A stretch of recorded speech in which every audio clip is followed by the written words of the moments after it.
Next one is asynchronous down counter or ripple counter. So asynchronous down counter നമ്മൾ എന്തിനാ use ചെയ്യുന്നത്? Descending കൗണ്ടറിൽ count ചെയ്യുന്നതിന് വേണ്ടിയിട്ടാണ് asynchronous down counter നമ്മൾ യൂസ് ചെയ്യുന്നത്. ഇതിനെ asynchronous എന്ന് പറയുന്നത് എന്തുകൊണ്ടാണ്? ഫസ്റ്റ് ഫ്ലിപ്പ് ഫ്ലോപ്പിലേക്ക് മാത്രമാണ് നമ്മളൊരു എക്സ്റ്റേണൽ ക്ലോക്ക് പൾസ് അപ്ലൈ ചെയ്യുന്നത്. ബാക്കി എല്ലാ ഫ്ലിപ്പ് ഫ്ലോപ്പിനും ക്ലോക്ക് പൾസ് എങ്ങനെയാണ് വരുന്നത്? തൊട്ട് മുന്നത്തെ ഫ്ലിപ്പ് ഫ്ലോപ്പിൻ്റെ ഔട്ട്പുട്ടാണ് അടുത്ത ഫ്ലിപ്പ് ഫ്ലോപ്പിൻ്റെ ക്ലോക്ക് പൾസ് ആയിട്ട് ആക്ട് ചെയ്യുന്നത്. സോ ഇവിടെ റിപ്പിൾ എഫക്റ്റ് വരുന്നുണ്ട്. അതുകൊണ്ടാണ് ഇതിനെ റിപ്പിൾ കൗണ്ടേഴ്സ് എന്ന് പറയുന്നത്.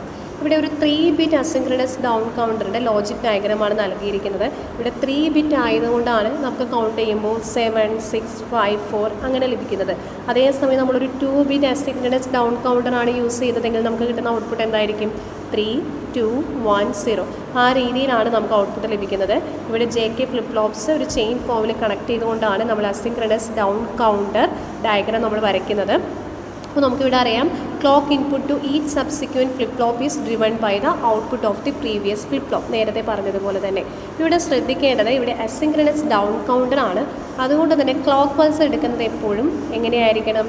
നെഗറ്റീവ്, അതായത് കോംപ്ലിമെൻറ്റിൽ നിന്നാണ് ക്ലോക്ക് പൾസ് നമ്മൾ കൊടുക്കേണ്ടത്. അതായത് ഇവിടെ ക്യൂ ബാറിൽ നിന്നാണ് കോംപ്ലിമെൻറ്റ് തൊട്ടടുത്ത F2ലേക്ക് ക്ലോക്ക് പൾസ് നൽകിയിരിക്കുന്നത്. ബാക്കിയെല്ലാം നമ്മൾ നേരത്തെ പഠിച്ചതുപോലെ തന്നെ സെയിം തന്നെയാണ് വരുന്നത്. Negative edge triggered clock pulse ആണ് അപ്ലൈ ചെയ്യുന്നത്. J and K high values ആണ് കൊടുക്കുന്നത്. ഇനി നമുക്കിതിൻ്റെ ടൈമിംഗ് വേവ് ഫോം പഠിക്കാം. ഇതാണ് ക്ലോക്ക് പൾസ് അപ്ലൈ ചെയ്തിരിക്കുന്നത്. അപ്പോൾ നമുക്കറിയാം ഇവിടെ നെഗറ്റീവ് എഡ്ജ് ട്രിഗേർഡ് ആണ്. So flip flop changes it States from when clock pulse changes from 1 to 0. Clock pulse 1 to 0 ആവുന്ന സമയത്താണ് ഫ്ലിപ്പ് ഫ്ലോപ്പിൻ്റെ സ്റ്റേറ്റ് ചേഞ്ച് ആവുന്നത്. അപ്പോൾ QA ചേഞ്ച് ആവുന്നത് എപ്പോഴാണ്? ക്ലോക്ക് പൾസ് 1 to 0 ആകുമ്പോൾ QA ചേഞ്ച് ആവുന്നു, അതായത് 0യിൽ നിന്ന് 1 ആകുന്നു. എഗെയിൻ ക്ലോക്ക് പൾസ് 0 to 1 ആവുന്ന സമയത്ത് ഇവിടെ ചേഞ്ച് ചെയ്യുന്നു, 1 to 0 ആവുന്നു. ഈ ഒരു രീതിയിലാണ് QAയുടെ വേവ് ഫോം വരുന്നത്. നിങ്ങൾ ജസ്റ്റ് വരച്ച് നോക്കുക. ഇനി QB എങ്ങനെയാണ്? നമ്മൾ നേരത്തെ അസിൻക്രണസ് സബ് കൗണ്ടറിൽ പഠിച്ചതുപോലെ തന്നെ ഇവിടെ QAയുടെ വാല്യൂ 1 to 0 ആവുന്ന സമയത്ത് QB 0യിൽ നിന്ന് 1 ആയി മാറുന്നു. ഈ സ്റ്റേറ്റ് ഇങ്ങനെ തന്നെ നിൽക്കുന്നു. വീണ്ടും അടുത്ത ചേഞ്ച് വരുന്നത് 1 to 0 ആകുമ്പോൾ 1ൽ നിന്ന് 0യിലേക്ക് മാറുന്നു. അപ്പോൾ QB നമുക്ക് ലഭിക്കുന്നത് ഈ ഒരു രീതിയിലായിരിക്കും. QC ലഭിക്കുന്നത് എഗെയിൻ QBയുടെ വാല്യൂ 1 to 0 ആവുന്ന സമയത്ത് QC 0യിൽ നിന്ന് 1 ആയി മാറുന്നു. ഇവിടെയും 1ൽ നിന്ന് 0 ആവുന്ന സമയത്ത് ഇവിടെ ഒരു ചേഞ്ച് ലഭിക്കുന്നു. അപ്പോൾ QA, QB, QC നമ്മൾ പഠിച്ചു കഴിഞ്ഞു. നമുക്കിവിടെ വേണ്ടത് എന്താ? ഇവിടെ അസിൻക്രണസ് ഡൗൺ കൗണ്ടർ ആണല്ലേ. അതായത് Q0 bar, Q1 bar, Q2 ബാറാണ് നമുക്ക് വേണ്ടത്. ഇവിടെ പിക്ചറിൽ ഞാൻ Q0, Q1, Q2 എന്നാണ് നൽകിയിരിക്കുന്നത്.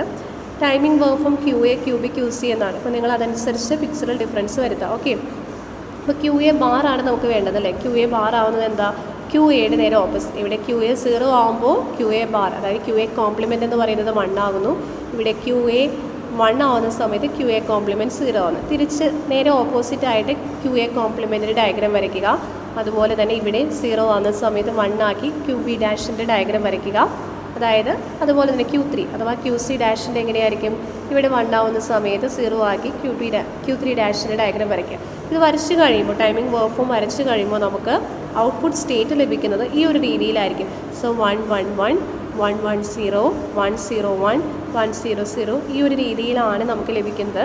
അതായത് ആ ട്രൂത്ത് ടേബിളും ഇവിടെ വരച്ചിട്ടുണ്ട്. നമ്മൾ അസിൻക്രണസ് ഡൗൺ കൗണ്ടറാണ്. സോ 7, 6, 5, 4, 3, 2, 1, 0 ഈ രീതിയിലാണ് അവിടെ കൗണ്ടിങ് നടക്കുന്നത്. അതുകൊണ്ടാണ് അതിനെ അസിൻക്രണസ് ഡൗൺ കൗണ്ടേഴ്സ് എന്ന് പറയുന്നത്.